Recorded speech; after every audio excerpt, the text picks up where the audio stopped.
waa mahadsantahay magacaygu waa Cabdisalaan Joole dalsan TV ka socda eedo culus ayaa jeedisay adiga waxa taa xildhibaan ka tirsan golaha shacabka baarlamaanka Soomaaliya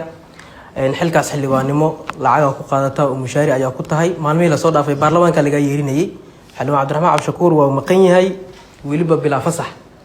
adigoo shaqadii baarlamaanka lagu idmaday tagila xaadirila kala fadhigan sidoo uu furmay aadan tagin baarlamaanka sidee bulshada Soomaaliyeed hadalkaad u qaadanaysaa oo eedeyntaas iyo dhankaas su'aashii la waxay tahay waxaa jira warar kala duwan oo sheegay in madaxweynihii hore ee dalka Maxamed Cabdullaahi Farmaajo oo dalka ku sugan uu dalbaday ama codsaday inuu ku soo biiro xubnihiina mucaaradka xubno kamidina ay diideen inuu ku soo biiro arintaas maxaa ka jira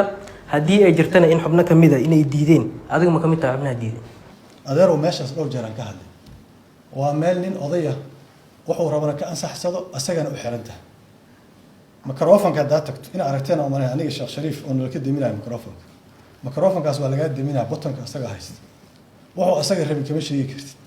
marka xirageel oo shimbiriyo heesa ah rag waaweynaan nahay waxa waqti ku lumin maaha laakiin dadka Soomaaliyeed waxa uu qabanaa bedelkeedii waa tan ku hortaaganahay oo maalin kasta dayarka oo hadlayno oo aan la joogno oo aan sharaxayn dawladda aan la xisaabtamayno oo qaladaadkii aan sheegayno intaan haddii ani baarlamaanka laga sii karo adeero waa aadi lahaa laakiin baarlamaanka inuu xiran yahay waa ka baxday xildhibaan jooji zam maxaan ka qabanayaa marka waxa kaliya ii fur waxa waa inaan banaanka shirka ku qabto inta ku qabanaad maxay islaan waxa isma dhaamaan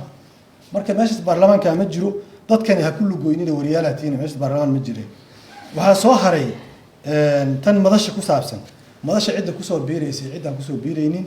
odayaashii dadkii madasha aasay ka goodaa wax qof gooni ah iyo qof oo yeeli kara ama qof oo yeeli karin maaha ilaa haddana aniga codsi madaxweynaha hore soo jeediyo madal u qayb galay aniga ma arkin kulleeto intii dadka madasha aasaasan kamid ahay codsigaas wali ma aan arkin ama san way xilibaan hada ma santahay magaciisa waxa weeye Mas'uud Cabdismaan waxa ku soo Kalsan TV su'aasha hore dad waxay ahayday xildhibaanada golaha shacabka ka tirsan tahay